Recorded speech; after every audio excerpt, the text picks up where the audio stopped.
अस्सलाम वालेकुम student. Last class में हम जो पहुंचे थे वो स्ट्रेटजी इम्प्लीमेंटेशन तक पहुंचे थे और हमने इंट्रोडक्शन किया था स्ट्रेटेजिक मैनेजमेंट का।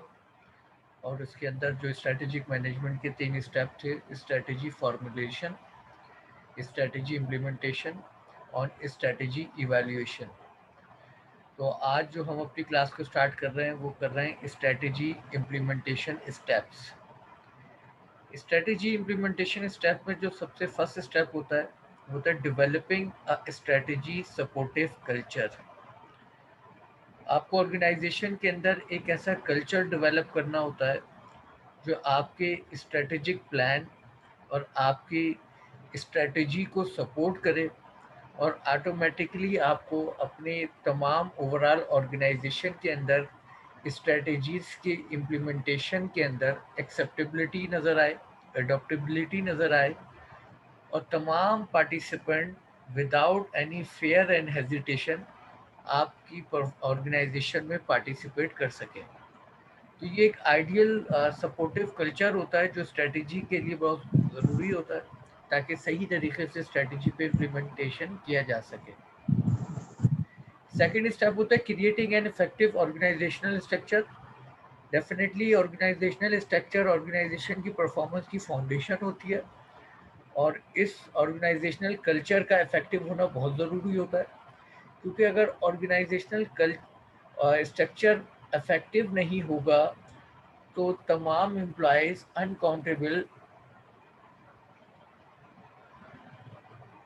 अनकाउंटेबल प्रॉब्लम फेस कर सकते हैं जो आपके लिए फेवरेबल ना हो। तो ऑर्गेनाइजेशन के अंदर एक ऐसा सपोर्टिव कल्चर होना चाहिए, स्ट्रक्चर होना चाहिए जो ऑर्गेनाइजेशन की स्ट्रेटजी की इम्प्लीमेंटेशन में पॉजिटिव इम्पैक्ट करे। थर्ड हमारा जो स्टेप होता है रीडायरेक्टिंग मार्केटिंग एफर्ट्स। किसी भी ऑर्गेनाइजेशन की गोल्स एंड ऑब्जेक्टिव की अचीवमेंट में जो एक अहम रोल आज की कम्पिटिटिव एनवायरनमेंट में होता है आपकी मार्केटिंग एफर्ट्स। और आपको अपनी मार्केटिंग एफर्ट्स को टाइम टू टाइम मॉडरेट करना होता है, इम्प्रूव करना होता है, चेंज करना होता है। फोर्थ हमारा होता है प्रिपेयरिंग बजट। आपको अपनी तमाम ग्रुप ऑफ एक्टिविटीज़ की एग्जीक्यूशन के लिए बजटिंग करनी होती है ताकि आप ये डिटरमाइन कर सकें कि कौन सी ग्रुप ऑफ एक्टिविटीज़ के लिए कितनी क्वांटिटी में रिसोर्सेज की ज़रूरत है, ताकि आप रिसोर्सेज को एफिशिएंटली एंड इफेक्टिवली यूटिलाइज करके प्रोडक्टिविटी इन्हेंस कर सकें और आप वेस्टेज एंड स्क्रैप जैसे प्रॉब्लम से बच सकें। नेक्स्ट जो हमारा स्ट्रेटजी इम्प्लीमेंटेशन की स्टेप है वो है developing and utilising information system. Continuously strategy development से लेके स्ट्रेटजी इम्प्लीमेंटेशन तक हमें ज़रूरत होती है वैरायटीज ऑफ इंफॉर्मेशन की, जिनको हम कंटिन्यूसली रिसीव भी करते हैं, कंटिन्यूसली उस इंफॉर्मेशन को स्क्रीनिंग करने के बाद यूटिलाइज करते हैं ताकि हमारे फ्यूचर में आने वाली अनसर्टेनिटी को मिनिमाइज किया जा सके। लास्ट जो हमारे स्ट्रेटजी इम्प्लीमेंटेशन स्टेप होता है वो होता है linking employee compensation to organisation performance. ये एक बहुत टेक्निकल और बहुत अहम पॉइंट है आपकी स्ट्रेटजी इम्प्लीमेंटेशन के अंदर कि आप ऑर्गेनाइजेशन के अंदर अपने एम्प्लॉयज़ को किस तरह कंपनसेट कर रहे हैं। अगर आप ऑर्गेनाइजेशन में अपने एम्प्लॉयज़ की कंपनसेशन को ऑर्गेनाइजेशन की ओवरऑल टारगेट परफॉर्मेंस के लिंक कर देते हैं तो इसका सबसे बड़ा फ़ायदा ये होता है कि आपको ऑर्गेनाइजेशन के अंदर एम्प्लॉयज़ को मोटिवेट करना आसान हो जाता है और एम्प्लॉयज़ ऑटोमेटिकली जो है मोटिवेट रहते हैं, रिक्रिएट रहते हैं और वो अपनी फुल पोटेंशियल को यूटिलाइज करने के लिए सेल्फ एफर्ट्स करते हैं।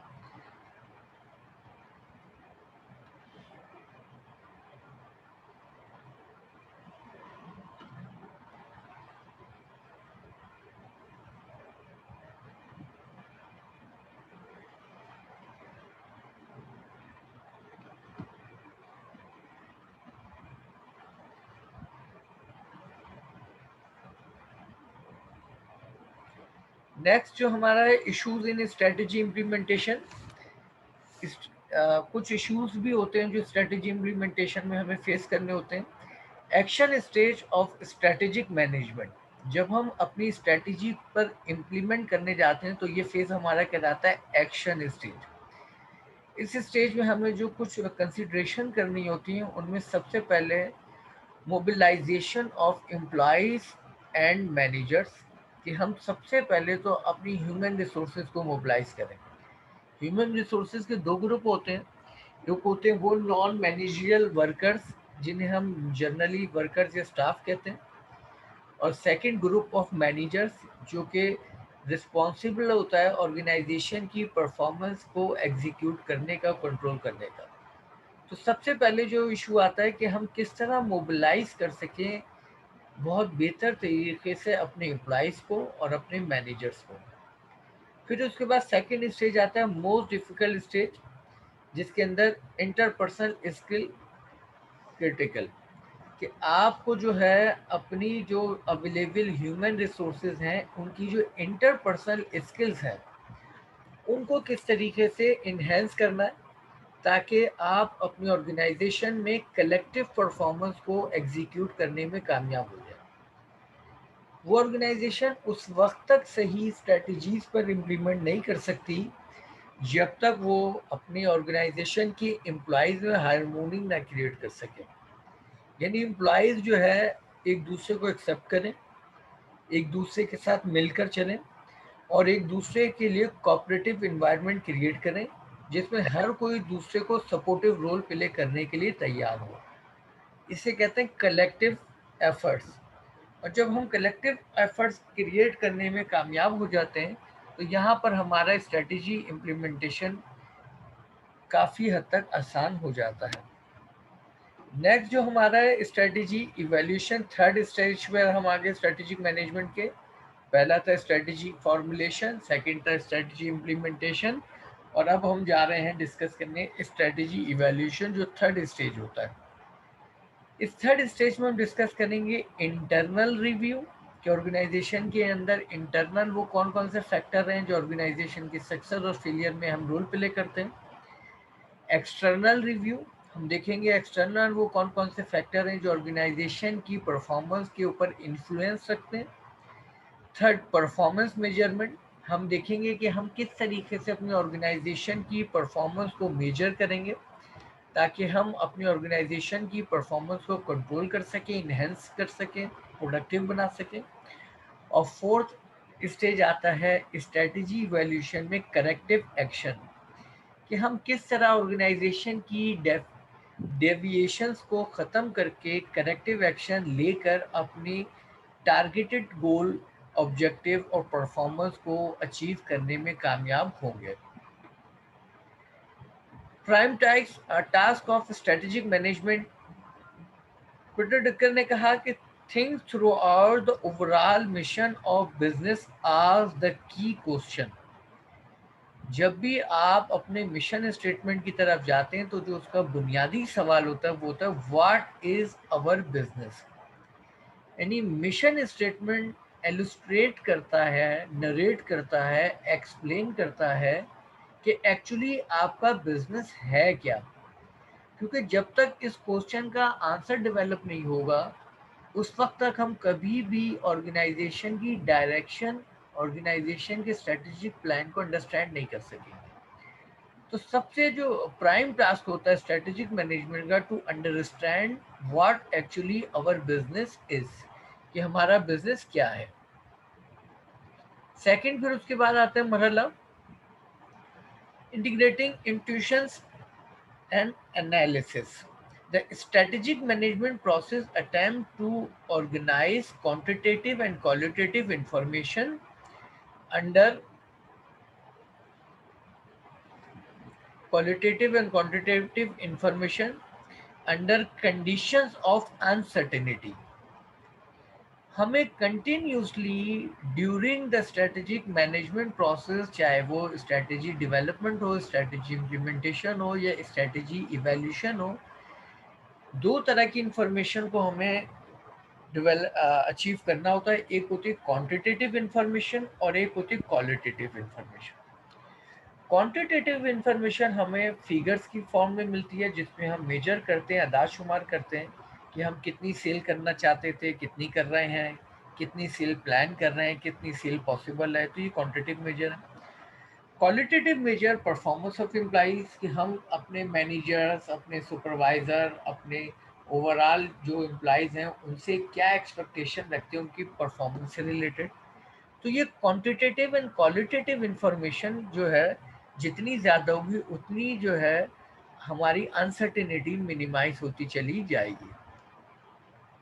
फिर उसके बाद नेक्स्ट हमारा जो स्टेप आता है इंटीग्रेटेड इंट्यूशंस एंड एनालिसिस के अंदर। Intuitions is based on past experience. हमारी जितनी भी इंस्टीट्यूशंस होती हैं वो बेस करती हैं जो पास्ट में हमारे पास एक्यूमुलेटेड एक्सपीरियंस है, जो हमने प्रैक्टिकल इम्प्लीमेंटेशन से अचीव किया होता है। सेकंड हमारे पास जो होता है वो होती है जजमेंट, कि हमने अब तक जो भी सरकमस्टेंसेस रहे हैं उनमें जो हमारी जजमेंट्स हैं वो क्या है। थर्ड फीलिंग्स, आपकी प्रिडिक्शन में, डिसीजन मेकिंग में अहम रोल आपकी फीलिंग्स का भी होता है, कि आप किस तरीके से फील करते हैं मुख्तलिफ सरकमस्टेंसेस में, मुख्तलिफ इन्वायरमेंट में, मुख्तलिफ चैलेंजेस में, मुख्तलिफ during the decision making process में, कि क्या फेवरेबल है और क्या फेवरेबल नहीं, क्या पॉजिटिव है क्या नेगेटिव है, क्या एक्सेप्टेबल है क्या अनएक्सेप्टेबल है। तो ये तीन हमारे जो अहम पॉइंट होते हैं, past experience, judgement and feeling. Intuition is useful for decision making in condition of great uncertainty. जब भी ड्यूरिंग द ऑर्गेनाइजेशन हम ऑर्गेनाइजेशन के अंदर डिसीजन मेकिंग प्रोसेस से गुजर रहे होते हैं और उसके अंदर बहुत ज़्यादा अनसर्टेनिटीज होती हैं, तो हमें सहारा लेना होता है इन फैक्टर्स का, जिनमें से एक फैक्टर हमारा है जिसको हम कहते हैं पास्ट एक्सपीरियंस, दूसरा है जजमेंट और तीसरा है फीलिंग्स, जिसकी बुनियाद पर हम कम वक्त में इफेक्टिव डिसीजन मेकिंग करने में कामयाब हो जाते हैं।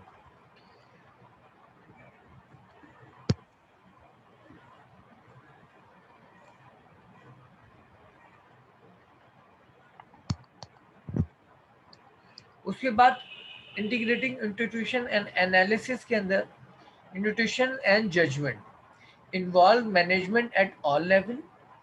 ये जो इंस्टीट्यूशन एंड जजमेंट होती है इसके अंदर जो इन्वॉल्वमेंट होती है हायरार्की ऑफ मैनेजमेंट, यानी मैनेजमेंट के तमाम लेवल इसके अंदर इन्वॉल्व होते हैं और सब पार्टिसिपेट करते हैं। Second, influence all analysis. इनके अंदर जो इन्फ्लुएंस होता है वो तमाम एनालिसिस का होता है और जिसकी बुनियाद पर जो है हम जो है तमाम एनालिसिस करने के बाद कंडीशन देखते हैं कि वो कितना इन्फ्लुएंस कर रहे हैं।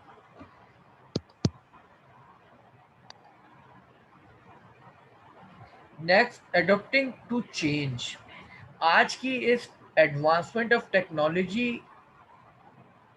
के दौर में, कॉम्पिटिटिव एनवायरनमेंट में जो सबसे अहम चीज़ होती है कि किस तरीके से ऑर्गेनाइजेशन के अंदर एक्सेप्टेबिलिटी बढ़ाई जाए टूवर्ड्स चेंज।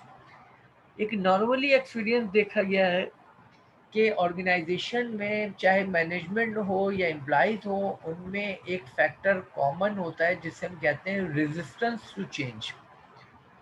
और अगर रेजिस्टेंस टू चेंज होगा तो ऑर्गेनाइजेशन के अंदर फ्लेक्सिबिलिटी कम होगी और ऑर्गेनाइजेशन ड्यूरिंग अनसर्टेनिटी अपनी परफॉर्मेंस को कंट्रोल करने में फ्लॉप हो जाएगी।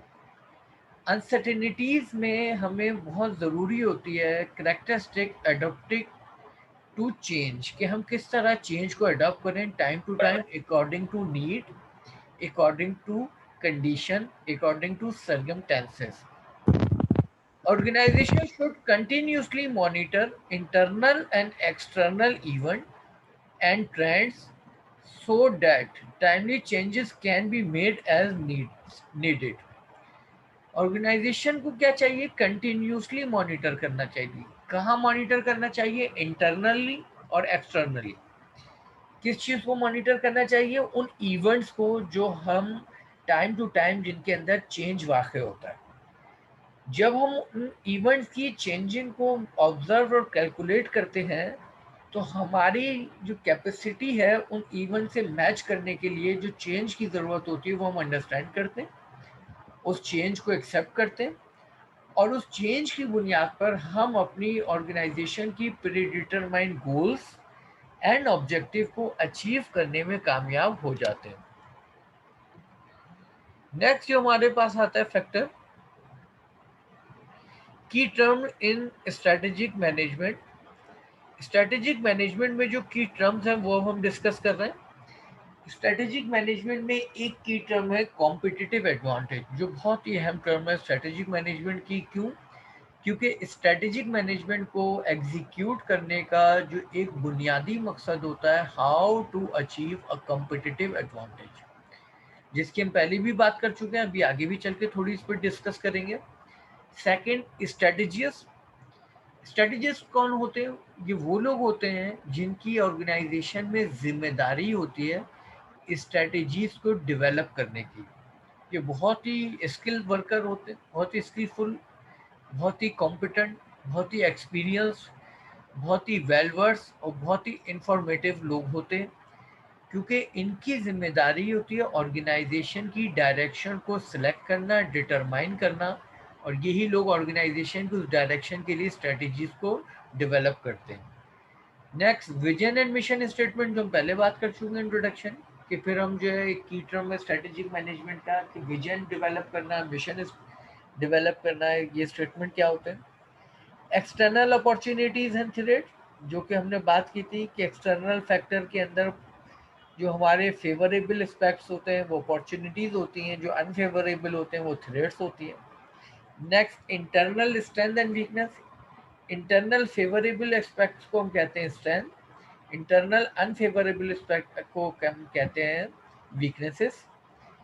फिर उसके बाद आते हैं लॉन्ग टर्म ऑब्जेक्टिव, हम पहले बात कर चुके हैं, ये वो ऑब्जेक्टिव होते हैं जो 1 साल से ज़्यादा, यानी 2 साल से ज़्यादा, 3 साल, 4 साल या 5 साल तक जिनको हम अचीव करना चाहते हैं, ये हमारे कहलाते हैं लॉन्ग टर्म ऑब्जेक्टिव। फिर उसके बाद आती है स्ट्रेटजीज।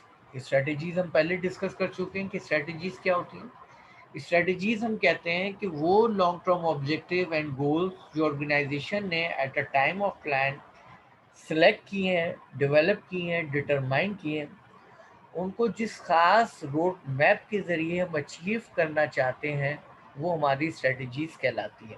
तो वो स्ट्रेटजीज यहाँ पे कंप्लीट हमारा जो एक की टर्म है स्ट्रेटेजिक मैनेजमेंट का। नेक्स्ट, एनुअल ऑब्जेक्टिव, जिसका दूसरा नाम है शॉर्ट टर्म ऑब्जेक्टिव, यानी हम वो ऑब्जेक्टिव जो with in a 12 month, with in a year achieve करना चाहते हैं, ये हमारे एनुअल ऑब्जेक्टिव कहलाते हैं।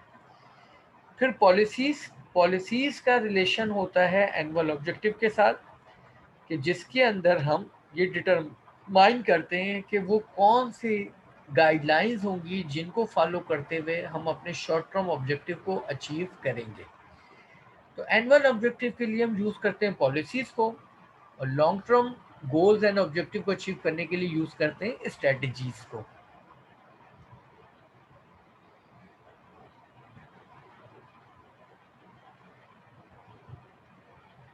उसके बाद है strategic management is gaining and maintaining competitive advantage. अब हम आने उनकी टर्म्स की तरफ कि बुनियादी तौर पे जो स्ट्रेटेजिक मैनेजमेंट का मकसद होता है वो होता है गेनिंग एंड मेंटेनिंग, यानी पहले कॉम्पिटिटिव एडवांटेज को डेवलप करना और फिर उनको फ्यूचर में मेंटेन रखना, ये बुनियादी मकसद है स्ट्रेटेजिक मैनेजमेंट का। Anything that a firm does especially well compared to rival firms। competitive advantage की एक कंसाइज डेफिनेशन क्या है कि वो कोई भी ऐसी चीज़ जो आप इंतहाई बेहतर तरीके से कर सकते हो as compare to our competitor. मैंने आपको पहले बताया था कि कॉम्पिटिटिव एडवांटेज की 3 डायरेक्शन होती हैं। एक डायरेक्शन होती है on the basis of price या कॉस्ट, सेकेंड होती है on the basis of quality, तीसरी होती है on the basis of additional services. हमें ये देखना है कि हम क्वालिटी की डायरेक्शन में, मैन्युफैक्चरिंग कॉस्ट की डायरेक्शन में या वो एडिशनल सर्विसेज की प्लानिंग में, हम ऐसा क्या कर सकते हैं जो रिवील फर्म आसानी से ना कर सके। क्योंकि कॉम्पिटिटिव एडवांटेज की जो करेक्टरिस्टिक्स हैं बुनियादी तौर पे वो दो होती हैं। पहली करेक्टरिस्टिक, इसके अंदर यूनिकनेस होनी चाहिए, यानी कॉपी या सिमिलरिटी नहीं होनी चाहिए, यानी जो आपके कंपटीटर के पास ना हो। सेकंड, ये इजी टू अडॉप्ट ना हो, यानी इसको अडॉप्ट या कॉपी करना आसान ना हो। तो ये बड़ा ही एक चैलेंजिंग कंडीशन होती है कि कैसा कम्पिटिटिव एडवांटेज डेवलप किया जाए जो इसके अंदर यूनिकनेस भी हो और जिसको कंपटीटर आसानी से कॉपी या इसको अडॉप्ट भी ना कर सके। Achieving a sustain competitive advantage, किस तरह हम सस्टेन कम्पिटिटिव एडवांटेज अचीव कर सकते हैं? इसके अंदर सबसे पहले हम बात करते हैं continuously adopting to changes in external threats and event and internal capabilities, competencies and resources। हम जो है competitive advantage जो अचीव करते हैं उसके अंदर अहम फैक्टर होता है, वो होता है थ्रेड एक्सटर्नल ट्रेंड्स का, कि जो एक्सटर्नल ट्रेंड है उसकी डायरेक्शन और उसके अंदर आने वाली टाइम टू टाइम चेंजिंग क्या है। फिर इसके अंदर अहम चीज़ आती है वो इंटरनल कैपेबिलिटीज़, कि जो आपकी इंटरनल कैपेबिलिटीज़ है वो कौन से कम्पिटिटिव एडवांटेज को सपोर्ट करेंगी। कॉम्पिटेंसीज, आपकी क्या कॉम्पिटेंसीज हैं जो आपके कम्पिटिटिव एडवांटेज को सपोर्ट करेंगी। और अवेलेबल रिसोर्सेज, आपके पास वो कौन सी रिसोर्सेज हैं जो आपकी कम्पिटिटिव एडवांटेज के लिए ज़रूरी है। तो availability of resources, capabilities, competencies, इन तीन फैक्टर की बुनियाद पे हम एक्सटर्नल ट्रेंड की मद्देनजर रखते हुए डेवलप करते हैं एक बेहतर competitive advantage. Second, effectively formulating, implementing and evaluating strategies that capitalize on those factors। हम क्या करते हैं, हम जो है इफेक्टिवली फॉर्मुलेट करते हैं किस चीज़ को, कम्पिटिटिव एडवांटेज को। क्या करते हैं, इम्प्लीमेंट करते हैं किस चीज़ को, अपने कम्पिटिटिव एडवांटेज को। इवेल्युएट करते हैं उन स्ट्रेटजीज़ को कि जिनकी बुनियाद पर हम कैपिटलाइज कर रहे हैं इन तमाम फैक्टर्स को। बुनियादी तौर पे स्ट्रेटेजिक मैनेजमेंट है ही क्या, फॉर्मुलेशन, इम्प्लीमेंटेशन, इवेल्युएशन, और इसकी बुनियाद पर हम देखते हैं कि किस हद तक हम अपने इस कम्पिटिटिव एडवांटेज को अचीव करने में कामयाब हो रहे हैं। नेक्स्ट उसके बाद हम बात करेंगे सेकंड की टर्म इन कम्पिटिटिव एडवांटेज, जिसको हम कहते हैं स्ट्रेटेजिस्ट। स्ट्रेटेजिस्ट मैंने आपको बताया था कौन होते हैं, जो रिस्पॉन्सिबल होते हैं ऑर्गेनाइजेशन के लिए स्ट्रेटेजी डेवलप करने के। ये लोग क्या करते हैं, ये गैदर करते हैं इंफॉर्मेशन। कौन सी information, current information, past information और प्रिडिक्टिव फ्यूचर इंफॉर्मेशन। तो इनके पास एक बड़ा ज़ख़ीरा होता है इंफॉर्मेशन का, जिसकी बुनियाद पर ये डिसीजन मेकिंग करते हैं कि कौन सी स्ट्रेटजी हमारे लिए फेवरेबल हो। सेकंड, ये काम क्या करते हैं, एनालाइज इंफॉर्मेशन। ये अवेलेबल इंफॉर्मेशन को डीपली एनालाइज करते हैं, इस इंफॉर्मेशन को स्क्रीनिंग करते हैं ताकि इस इंफॉर्मेशन से अंडरस्टैंडिंग को इस लेवल पर ले जाया जाए कि जहाँ पर वो अंडरस्टैंड कर सकें कि क्या करंट नीड्स एंड क्या करंट कंडीशन हमारी मौजूद है। फिर थर्ड होता है ऑर्गेनाइज इंफॉर्मेशन। फिर ये क्या करते हैं, एनालिसिस के बाद ऑर्गेनाइजेशन ऑर्गेनाइज करते हैं अपनी अवेलेबल इंफॉर्मेशन को, ताकि इस वैल्यूएबल इंफॉर्मेशन को अपनी गोल्स एंड ऑब्जेक्टिव के लिए किस तरह यूटिलाइज किया जाए। तो ये तीन काम करते हैं स्ट्रेटजिस्ट, गैदर करते हैं इंफॉर्मेशन, एनालाइज करते हैं इंफॉर्मेशन और फिर क्या करते हैं, ऑर्गेनाइज करते हैं इंफॉर्मेशन ताकि बेहतर तरीके से उनका इस्तेमाल किया जा सके। नेक्स्ट हमारा जो की टर्म है स्ट्रेटेजिक मैनेजमेंट के अंदर वो है vision and mission statement. Vision and mission statement किसे कहते हैं, हम पहले भी बात कर सकते हैं। Vision statement is what do we want to become. यानी सिंपली हम विजन स्टेटमेंट को इलस्ट्रेट करते हैं एक लाइन से कि हम क्या होना या बनना चाहते हैं। तो ये चीज़ जो एक्सप्लेनेशन है ये डिटरमाइन करती है कि हमारा मिशन क्या है, हमारा विजन क्या है। सेकंड, मिशन स्टेटमेंट डिटरमाइन करते हैं व्हाट इज आवर बिजनेस, यानी एक्चुअली हम किस बिजनेस के अंदर मौजूद हैं।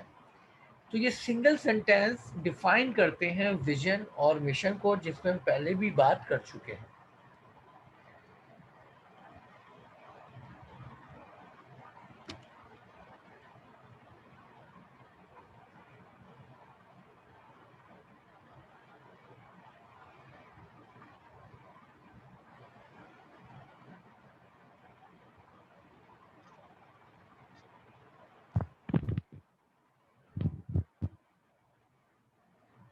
नेक्स्ट हमारे पास है एक्सटर्नल अपॉर्चुनिटीज एंड थ्रेट्स। हम की टर्म्स की बात कर रहे हैं स्ट्रेटेजिक मैनेजमेंट के, opportunities and threats. Opportunities and threats के अंदर हम क्या करते हैं, एनालिसिस करते हैं ऑफ ट्रेंड। कौन से ट्रेंड, ये एक्सटर्नल फैक्टर है, क्योंकि अपॉर्चुनिटीज और थ्रेट्स का ताल्लुक है एक्सटर्नल फैक्टर से। इसमें सबसे अहम फैक्टर होता है इकोनॉमिक। जिस मुल्क, जिस शहर, जिस रीजन में हम बिजनेस करने जा रहे हैं, वहाँ की इकोनॉमी की कंडीशन क्या है। इकोनॉमी ग्रो कर रही है, इकोनॉमी वीक हो रही है, डिक्लाइन जा रही है, क्या इकोनॉमी की कंडीशन है, ये स्टेबल है इकोनॉमी। तो ये एक हमारे लिए बहुत अहम फैक्टर होता है अपॉर्चुनिटीज और थ्रेट्स के लिए। Second, social. जिस जगह पर, जिस मुल्क में हम बिजनेस कर रहे हैं, वहाँ के सोशल इन्वायरमेंट कैसी है, और उस सोशल इन्वायरमेंट का हमारे बिजनेस के साथ रिलेशन कितना स्ट्रॉन्ग है। थर्ड हमारे पास आती है कल्चर। कल्चर इन्वायरमेंट को अंडरस्टैंड करना होता है कि जिस शहर या मुल्क में हम बिजनेस कर रहे हैं, वहाँ की कल्चर इन्वायरमेंट क्या है, और हमारा बिजनेस जो output on the in the shape of product produce करेगा, वो किस तरह उस कल्चर की रिक्वायरमेंट को मीट करेंगे। Second, demographic environment. हमें देखने होते हैं कि वहाँ की डेमोग्राफिकल इन्वायरमेंट क्या है, वो किस तरह की कंडीशन में। नेक्स्ट, पॉलिटिकल लीगल इन्वायरमेंट, यानी वहाँ की पॉलिटिकल स्टेबिलिटी है, अनस्टेबिलिटी है, पॉलिटिकल कंडीशन क्या है, और वहाँ के लॉज क्या है, वहाँ के लीगल राइट्स क्या है, वहाँ की लीगल इन्वायरमेंट क्या है। तो ये वो हमारे जो है तमाम अपॉर्चुनिटीज एंड थ्रेट्स के अंदर अहम इन्फ्लुएंस रखते हैं। नेक्स्ट, टेक्नोलॉजिकल इन्वायरमेंट को हमें देखना होता है कि वहाँ की टेक्नोलॉजिकल इन्वायरमेंट कैसी है, टेक्नोलॉजी की जो इनकमिंग है, अवेलेबिलिटी है, एडॉप्टेबिलिटी है, वो किस हद तक है, और किस तरीके से, चाहे वो कमर्शियल बेसिस पे हो या कंज्यूमर लेवल पर हो, टेक्नोलॉजी का इन्फ्लुएंस कितना है।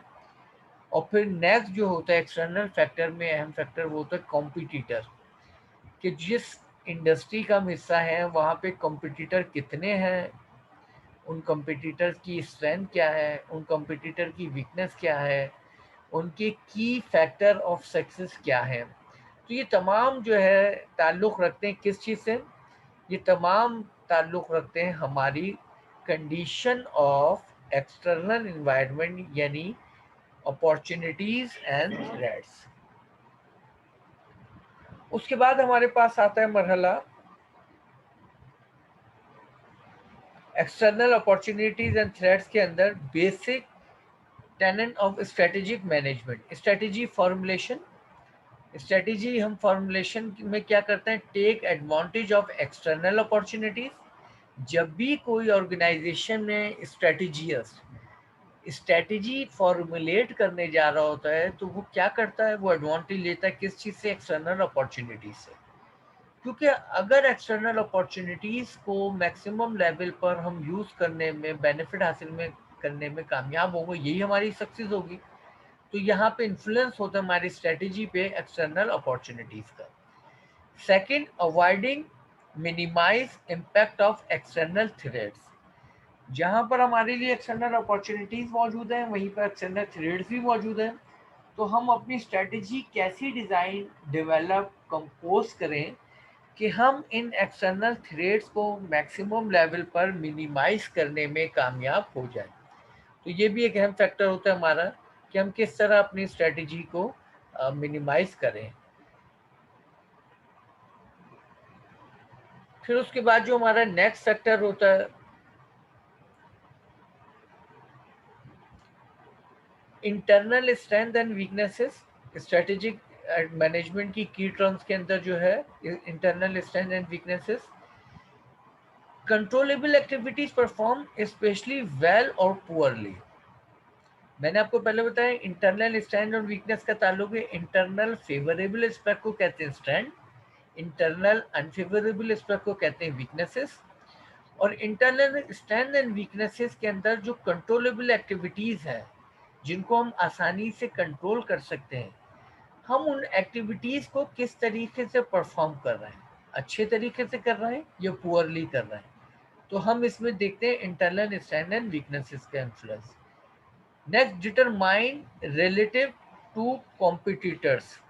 फिर हम देखते हैं कि डिटरमाइन कंपैरिजन करते हैं कि हमारी स्ट्रेंथ हमारे कंपटीटर के कंपैरेटिवली कैसी है, हमारी वीकनेस हमारे कंपटीटर के कंपैरेटिवली कैसी है। इसके ज़रिए हम जो है अपनी ऑर्गेनाइजेशन को on the route of success पर ले जाने में कामयाब हो जाते हैं। नेक्स्ट उसके बाद आता है इंटरनल स्ट्रेंथ एंड वीकनेसेस के अंदर हमारे क्या क्या फैक्टर शामिल होते हैं। इसके अंदर शामिल होता है typically located in the functional area of the firm. किसी भी ऑर्गेनाइजेशन को हम फंक्शनली जो डिवाइड करते हैं उनके जो मेन एरियाज हैं उनमें पहला है मैनेजमेंट। मैनेजमेंट हमें देखनी होती है इंटरनल फैक्टर में। अगर किसी ऑर्गेनाइजेशन की मैनेजमेंट वेलवर्स है, एक्सपीरियंस है, कॉम्पिटेंट है, तो और उस ऑर्गेनाइजेशन की सक्सेस की पॉसिबिलिटी ज़्यादा होगी। और अगर मैनेजमेंट पुअर है, वीक है, तो उसके फेलियर की पॉसिबिलिटी ज़्यादा होगी। फिर हमें देखना होता है मार्केटिंग के ऑर्गेनाइजेशन के अंदर मार्केटिंग, जो हमारे मार्केटिंग मैनेजर्स हैं उनकी कंडीशन, मार्केटिंग डिपार्टमेंट है उनकी पोजीशन क्या है, मार्केटिंग एरिया को हम फोकस करते हैं। फिर फाइनेंस एंड अकाउंटिंग, किसी भी बिजनेस में हम लोग फाइनेंस का होता है, फिर उसके अंदर अकाउंटिंग होती है, तो हमारी फाइनेंस अकाउंटिंग की कंडीशन क्या है। प्रोडक्शन एंड ऑपरेशन, अगर बिजनेस मैन्युफैक्चरिंग या सर्विस ओरिएंटेड है तो हमारी प्रोडक्शन या ऑपरेशन की कंडीशन क्या है। रिसर्च एंड डेवलपमेंट, ऑर्गेनाइजेशन के आज के कंटेम्प्रेरी वर्ल्ड के अंदर जो अहम फैक्टर है वो रिसर्च एंड डेवलपमेंट है। तो हम किस हद तक रिसर्च एंड डेवलपमेंट के अंदर परफेक्ट है। MIS मैनेजमेंट इंफॉर्मेशन सिस्टम, जो कि आज के सक्सेस की बैकबोन होती है, तो हमारे यहाँ जो MIS सिस्टम है वो किस हद तक एफिशिएंट और इफेक्टिव है। ये तमाम ताल्लुक़ रखते हैं हमारी इंटरनल फैक्टर से। फिर उसके बाद हमारे पास आता है internal strength and weaknesses, assigning the internal environment. जब हम असाइन करते हैं इंटरनल इन्वायरमेंट तो इंटरनल फैक्टर के अंदर हम क्या करते हैं, हम ratios, performance measures, industry averages, survey data, हम इंटरनल इन्वायरमेंट को असाइन करने के लिए इंटरनल फैक्टर को किस तरीके से डिज़ाइन करते हैं, कैलकुलेट करने के लिए उसके अंदर हम रेशोज़ का इस्तेमाल करते हैं। हम मुख्तलिफ टूल्स होते हैं जो परफॉर्मेंस को मेजर करने के लिए इस्तेमाल होते हैं, जिनको परफॉर्मेंस स्टैंडर्ड्स भी कहते हैं। फिर हम देखते हैं इंडस्ट्री एवरेज, के इंडस्ट्री की जो एवरेज परफॉर्मेंस, एवरेज कैपेबिलिटीज़ हैं वो क्या है। और फिर सर्वे डेटा, मुख्तलिफ डेटा को हम यूटिलाइज करते हैं ताकि हम अपने इंटरनल फैक्टर को मैक्सिमम लेवल पर समझने में कामयाब हो जाएं। अब उसके बाद हमारा जो नेक्स्ट फैक्टर है वो आता है लॉन्ग टर्म ऑब्जेक्टिव। बेटा लॉन्ग टर्म ऑब्जेक्टिव पर हम यहाँ की आज की क्लास को रोक रहे हैं क्योंकि हमारा टाइम स्पैन जो है ऑलमोस्ट ख़त्म होने जा रहा है। अभी यहाँ पे मैं आपको